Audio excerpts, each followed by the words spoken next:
TitleMatchNetwork.com. You know, that was one of Dusty's ideas. And Flair had been down to Florida, and he had seen me work. And, you know, as I remember, I think I was probably 230 pounds, or, you know, had never, you know, I was working out and training, and Dusty decided, you know, that he was going to make me one of his, I would say, you know, like mid-card baby faces.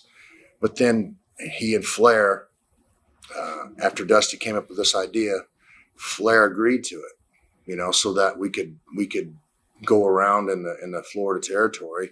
And I think we even went up to Crockett's a couple of times, you know, just as an outside attraction, because at that time, you know, they would try to build guys that could work with the champion and also groom them to be, you know, the NWA champion. You know, Magnum is an example. You know, they groomed him. You know, he was headed the same direction at the same time I was. You know, that everybody was, you know, they were grooming their guys in their little territories to be the NWA champion. Because I mean, Flair worked hard.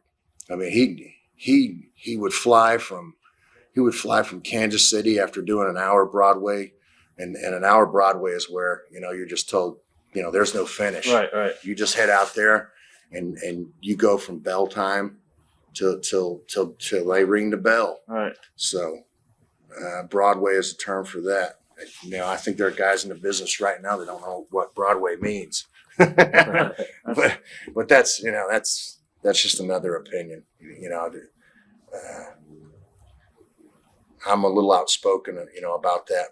But the thing with Flair was just the idea that I just pin him out of surprise. Right. And that's what led to us. Man, I mean, we went hour Broadways everywhere. I probably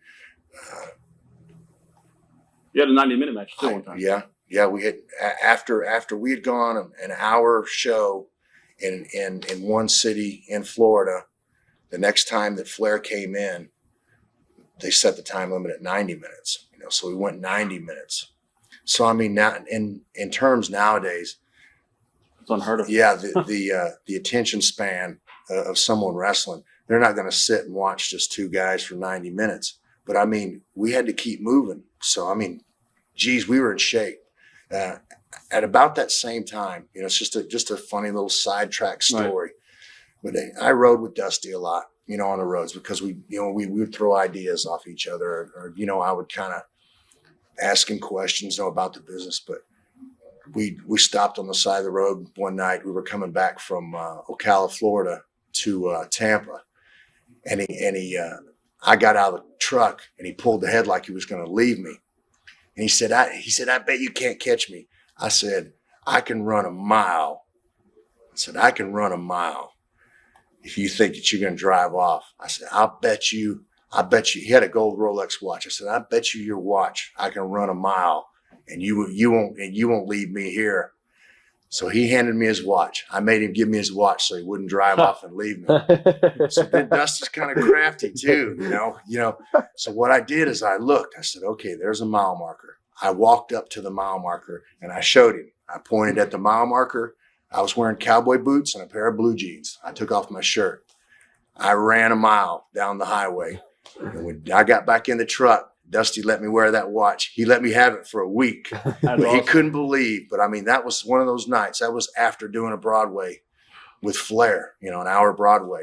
And it was different kind of conditioning, you know. You had to know what to do. Some of it was slower paced, but I mean, everything that you did, you had to make it mean something. And Flair has that ability in the ring. You know, he's got the rap and he's got the ability in the ring. I respect Ric Flair, his ring ability, you know, to the highest degree.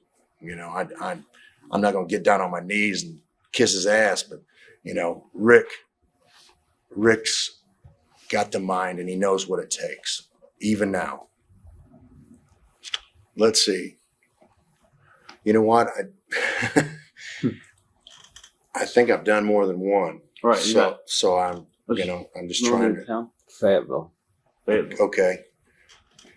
I think is what it was. It was actually, it was supposed to be, originally it was supposed to be an hour, but with programming and with the time that it went, it did end up being about, I think it was 45 to 48 minutes. Right.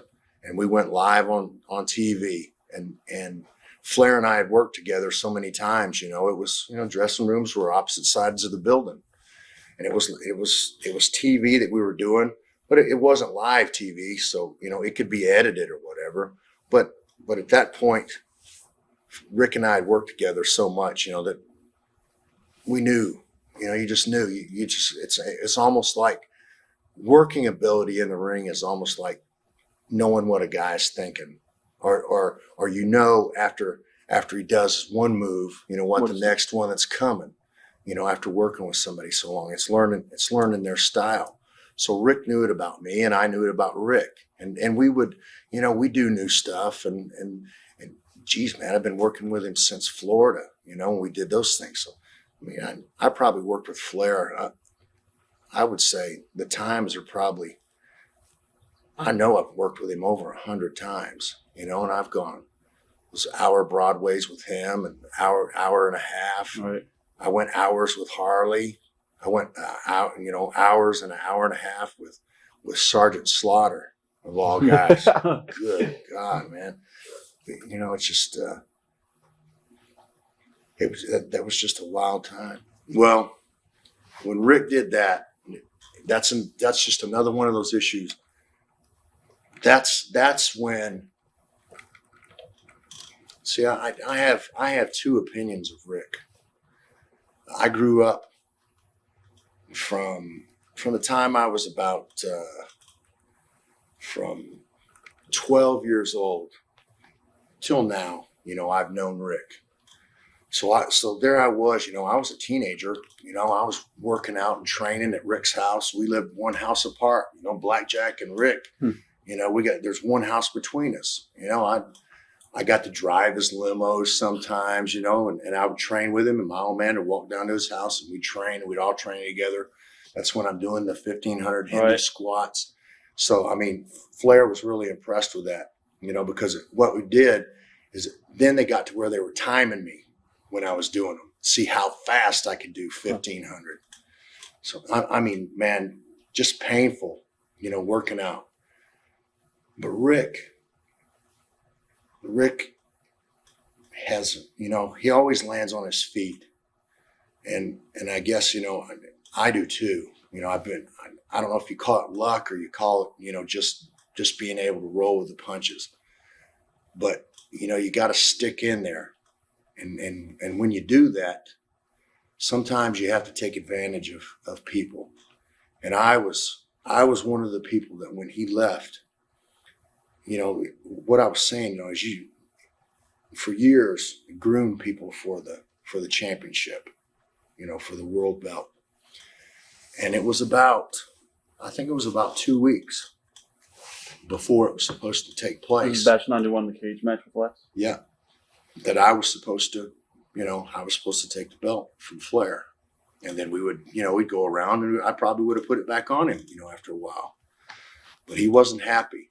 And he left with the belt, and the things that they did with the belt up in the WWF, it was just they really just abused, what that championship meant, and where the personal part came in there was just that Rick wouldn't do it for me. There's kind of an unwritten code, that. It's not really spoken, but you're supposed to do the right thing.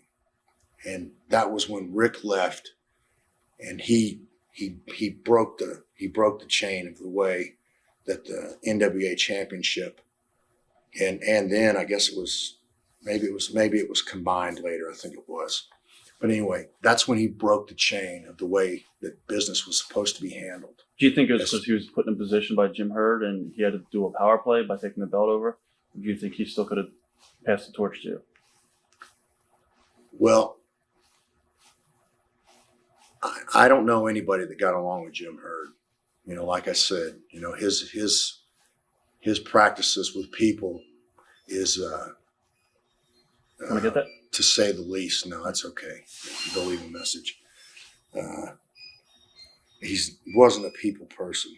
So I'm sure that Rick probably had contract problems with him. You know, Rick wanted to be at a point where, I'm gonna let this thing quit ringing. I think I only need 2 more. There we are. Anyway, Rick, I believe, like you said, you know, it was a power play, but he handled it wrong. But jumping ahead, you know, he was able to come back. But Vince, you know, they went up there and they abused, you know, they abused that, and they really ruined the reputation of what that was. So WCW had to create a new World Heavyweight Championship. So that was when, you know, Luger and I did the thing. And because of losing Flair, you know, a top heel, that Luger was in the position to where, you know, they told me that the people that were there said, man, you know, we know that it's supposed to be your turn, you know, but with the way things have happened, you know, we need Luger to do it. And I said, fine, you know, hey, let's do it. I'm not worried about it. So there, you know, I put Luger over with the thing, you know, with Harley right there. And as I remember, you know, I don't think it was you know, any kind of, you know, questionable finish. I think I did it, you know, outright for him. Right. And, you know, that's what I always believed, you know, was trying to, when you're in the ring, you know, you got to take care of business. Once you're out of the ring and you're in the dressing rooms, you know, anything can happen. But that's why it's pro wrestling, you know. It's, you know, sometimes you gotta really fight in the ring, and sometimes you can just walk through something. And then that was one of those deals where Flair left, and he kind of threw things into an uproar, you know, to where it was like it was a mess, and it had to be straightened out quick. Right. TitleMatchNetwork.com